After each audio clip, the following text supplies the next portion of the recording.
말씀에 보시면 하나님께서 이삭으로부터 난 자라 내 씨다라고 말씀을 하셨고요. 또 야곱은 사랑하시고 에서는 미워하셨다라는 이런 말씀을 통해서 결국 하나님께서 말하고자 하는 바는 무엇이냐면 바로 하나님의 주권적인 선택, 하나님의 주권에 대해서 이야기하고 있는 표현이었습니다. 우리가 인생을 살아가다 보면 이 하나님의 주권을 인정한다라는 것은 순간순간 매우 중요한 일입니다. 그것이 우리의 그리스도인의 삶의 방향을 결정하기도 하고 우리 삶의 지표를 결정하는 일이기 때문이죠. 바울은 그러면서 참 논리적으로 이러한 하나님의 주권에 대한 문제를 성경에 근거해서 이제 설명을 하고 있습니다. 오늘 14절 말씀을 보시면 그런즉 우리가 무슨 말을 하리요 하나님께 불의가 있느냐 그럴 수 없다라고 이야기하고 있습니다. 바울이 이러한 하나님의 주권적인 선택을 제시했을 때 이러한 일에 있어서 분명히 예상되고 있는 반론, 반대의 제기를 먼저 바울이 제시하면서 반대자들이 가지고 있던 생각을 논리적으로 무너뜨리려고 하는 것이 바울의 의도입니다. 자, 그러면 그 반론이 무엇이냐면 바로 하나님이 공정하시지 않는 것 아니냐라는 반론입니다. 누군가를 선택하고 누군가를 선택하지 않으면 불의한 인간의 눈에는 그것이 불공정해 보일 수 있다라는 것입니다. 그런데 이것은 순전히 불의한 인간의 시선입니다. 인간의 선택을 보게 되면 그 선택에는 항상 개인적인 사리사욕이 들어가 있고 이익관계가 들어가 있고 감정적인 어떤 편향성이 그 선택에는 분명히 들어 있습니다. 자, 그런데 하나님의 선택은 어떻습니까? 하나님은 완전하신 분이십니다. 완전하시다라는 이 표현 안에는 하나님이 실수가 없으시다. 또한 하나님이 그 계획하심에 있어서는 흠이 없으시다. 그래서 우리를 향한 그 계획하심에 완전하시다라는 것이 포함되어 있습니다. 자, 그렇기 때문에 오늘 반대자들이 제기할 수 있는 문제, 이 불의라는 단어는 하나님께 결코 상응할 수 있는 단어가 아니다라는 사실입니다. 자, 그러면서 바울은 덧붙여서 이 하나님의 주권적인 선택의 공정함을 제시하기 위해서 두 가지의 인물을 예로 들고 있는데 첫 번째 인물은 바로 모세입니다. 15절 말씀부터 보시면 이제 이러한 일이 모세에게 출애굽기에서 있었죠. 이스라엘 백성들이 이제 모세가 십계명을 받고 여러 이제 하나님의 말씀을 선포하는 가운데 이스라엘 백성들은 어떤 모습을 하고 있었습니까? 금송아지를 만들면서 자신의 우상들을 섬기고자 했습니다. 자, 모세는 이러한 이스라엘 백성들과 하나님의 관계를 회복하기 위해서 기도하면서 하나님의 진노를 어떻게든 잠재우려고 했습니다. 그 후 하나님께서는 모세에게 이제 너의 여정을 떠나라 라고 말씀하셨고 모세는 그러한 하나님의 명령에 하나님께서 함께 하시지 않으면 내가 길을 떠날 수 없습니다 라고 말씀했죠. 자, 그러자 하나님께서 뭐라고 말씀하셨냐면요, 하나님이 너와 함께 하신다라는 약속을 주셨습니다. 그리고 모세는 그 말씀의 증거로 무엇을 구하게 되냐면요, 하나님의 영광을 구하게 됩니다. 그때 하나님께서 하신 대답의 말씀이 오늘 본문 15절에서 인용하고 있는 출애굽기 33장 19절의 말씀입니다. 출애굽기 원문을 19절의 말씀을 다 읽어드리면 이렇게 되어 있습니다. 여호와께서 이르시되 내가 내 모든 선한 것을 내 앞으로 지나가게 하고 여호와의 이름을 내 앞에 선포하리라. 나는 은혜 베풀 자에게 은혜를 베풀고 긍휼히 여길 자에게 긍휼을 베푸느니라. 하나님께서는 모세에게 하나님의 영광을 직접적으로 보이지는 않으셨습니다. 그러나 하나님은 내 앞으로 지나가게 하셨죠. 그리고 하나님과 소통하는 그 중개자의 역할, 그 하나님과 이스라엘 백성들을 올바른 길로 이끄는 역할, 그 중책을 모세에게 보여주셨습니다. 우리가 잘 알고 있듯이 하나님은 하나님의 얼굴이 아닌 하나님의 등만 보여주는 이 지나가는 선택을 하셨습니다.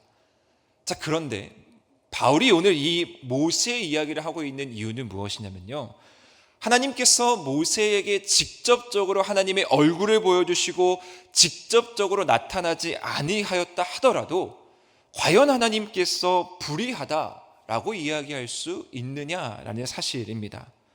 아니라는 것이죠. 하나님은 오히려 이 모세를 보호하기 위해서 긍휼을 보이셨다라는 겁니다.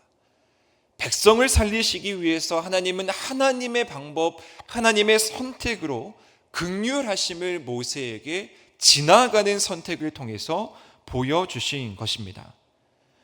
누군가를 긍휼하게 여기시는 것, 이 또한 하나님의 주권적인 선택이라는 것이죠. 사랑하는 성도 여러분, 하나님의 긍휼하심이 없다면 사실 이 땅에서 살아남을 수 있는 사람이 누가 있겠습니까? 사실 이것은 오늘 이 유대인들이 주장하는 불의의 문제, 선택의 문제를 논할 수 있는 문제가 아닙니다. 하나님의 선택, 하나님의 불의를 따지기 전에 하나님의 긍휼이 우리 가운데 사라진다면 우리는 모두 죽을 수밖에 없는 것입니다. 그러나 하나님께서는 항상 하나님의 방법으로 모세를 긍휼하게 여기시고 이스라엘 백성들을 긍휼하게 여기셨고 또 오늘 우리에게 긍휼하게 다가오신다라는 사실을 우리는 기억해야 하는 것입니다.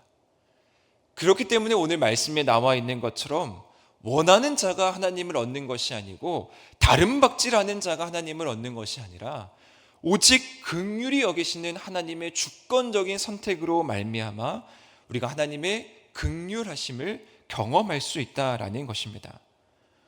오늘 우리가 긍휼의 하나님이 함께 하시다라는 사실에 감사하시기를 바랍니다. 하나님의 긍휼이 없었다면 우리는 오늘 이 자리에 없는 것이죠. 무한하신 하나님의 사랑으로 말미암아 우리가 이 자리에 있게 되는 것, 또한 그 사랑과 긍휼이 우리를 살아가게 하는 것입니다. 그리고 두 번째로 바울은 바로의 이야기를 17절, 18절 말씀에서 제시하고 있습니다. 하나님께서 바로를 세우셨다라는 것입니다. 자, 그런데 바로를 세우신 목적이 무엇이냐면요, 바로로 말미암아 내 능력이 드러나게 함이고 내 이름이 온 땅에 전파되게 하려 함이다라고 분명하게 말씀하고 있습니다. 바로를 세우신 것이 과연 하나님의 긍정적인 목적이었습니까? 아닙니다. 출애굽기 내용을 잘 알고 있는 저희들은요, 바로를 세우신 목적이 긍정적인 목적이 아니라 부정적인 목적으로 세우셨다라는 것을 알고 있습니다. 어떤 의미냐면요, 하나님의 백성인 이스라엘 백성을 출애굽하는 그 노예 생활에서 구원하려고 하는 그 상황 속에서 이 바로라는 인물은 하나님의 뜻을 전면적으로 거절한 인물이었습니다. 자, 그런데 그 바로를 세우신 분조차도 하나님이라는 것이죠. 바로를 통해서 도리어 하나님께서 구원하셨던 그 구원 계획이 더 위대한 계획이었습니다. 더 장엄한 계획이었습니다라는 것을 보여주시는 것입니다. 그래서 18절 말씀에 하나님께서 하고자 하시는 자를 완악하게 하신다. 출애굽기 표현에서는 바울의 마음이 강팍하게 돼 있다라고 표현하고 있습니다. 자, 정리하게 되면 두 인물을 통해서 우리는 이렇게 결론을 내릴 수가 있습니다. 모세에게 주시는 하나님의 모습이 하나님이 하시고자 하는 자를 자유롭고 긍휼히 여기시는 것을 증명했다면, 바로에게 하시는 하나님의 말씀은 하나님이 하고자 하는 자를 하나님께서 완악하게 하셨지만 그것을 또한 통해서 하나님이 드러내게 하신다라는 것을 우리는 발견할 수 있습니다. 쉽게 정리하면요, 어떤 상황에도, 긍휼의 상황에서도 또 완악한 상황에서도 그 모든 것이 하나님의 주권적인 영역 안에 있다라는 것이 오늘 하나님의 말씀입니다. 19절 말씀에 보시면 또 누군가 이렇게 정리를 해도 누군가는 또 이러한 말로 바울을 대적할 수가 있습니다. 19절에 이렇게 기록되어 있는데, 하나님이 어찌하여 허물하시느냐, 누가 그 뜻을 대적하겠느냐라고 기록되어 있는데, 이 말씀을 쉽게 풀이하면 이렇게 표현할 수 있습니다. 만일 하나님이 한 사람을 완악하게 하신다면 그 완악함에 분명하게 하나님의 책임이 있기 때문에 인간에게는 책임을 물을 수 있는 것 아닌가. 충분히 그럴 수 있는 마땅한 생각입니다. 자, 그런데 이러한 이 질문에 있어서 바울은 더 완고하게 하나님의 주권을 20절에서 선포합니다. 지음을 받은 물건이 어찌하여 지음받은 자에게 나를 어떻게 이렇게 만들었느냐 말할 수 있겠느냐라는 것입니다. 창조주이시고 전능하신 하나님 앞에 연약한 피조물인 인간은 감히 설 수 없다라는 결론입니다. 쉽게 말하면 우리가 어찌하여 하나님께 말대꾸를 할 수 있겠느냐라는 것이죠. 그러면서 바울은 이러한 논리를 이렇게 정리하고 있습니다. 토기장이가 진흙 한 덩이를 가지고 하나는 귀 만들고 하나는 천이 만들 수 있는 권한이 없겠느냐. 토기장이는 자기 권리로 그렇게 충분하게 만들 수 있고 그것 또한 토기장이의 선택, 즉 주권자이신 하나님의 선택이라는 것입니다. 하나님께서 진노를 보이셔서 하나님의 능력을 알게 하시는 것도 하나님의 선택이시고 하나님께서 긍휼을 베푸셔서 하나님의 영광의 풍성함을 알게 하시는 것도 하나님의 선택, 하나님의 주권이라는 사실입니다. 오늘 우리가 말씀을 통해서 깨닫는 바가 무엇이겠습니까? 우리가 믿음으로 하나님의 능력을 인정한다고 또 고백하며 살아간다고 할지라도 때로는 우리의 삶 가운데에서 우리의 틀 안에서 하나님을 우리의 삶에 맞추려고 할 때가 많이 있습니다. 우리의 생각으로 이해되지 않으면 불평하게 되고 원망하게 되는 것이 우리의 마음이죠. 그러나 어떠한 상황과 환경 속에서도 하나님의 주권을 인정한다라는 것이 얼마나 중요한지를 우리는 오늘 말씀을 통해서 깨닫게 됩니다. 하나님의 계획하심 속에서는 긍휼하심이 있을 수도 있고 때로는 완악함이 그 가운데 있을 수도 있습니다. 자, 그러나 그 모든 것이 하나님의 뜻을 보이시기 위함임을 우리는 기억해야 합니다. 물론 삶으로 그것이 우리 가운데 다가왔을 때 아프고 힘들 수 있지만 그러나 그 순간에 하나님께서 우리의 더 강한 믿음을 보기를 원하신다.